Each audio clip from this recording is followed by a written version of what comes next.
Hi! In front of me is CUBOT P50 and today I would like to show you how you can operate split screen view on this smartphone.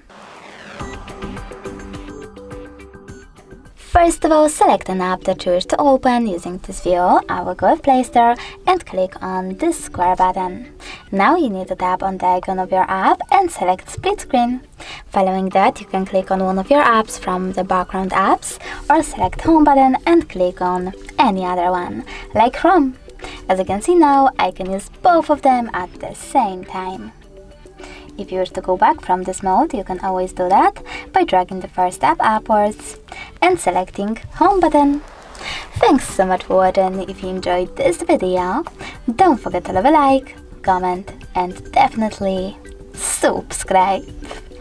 Bye!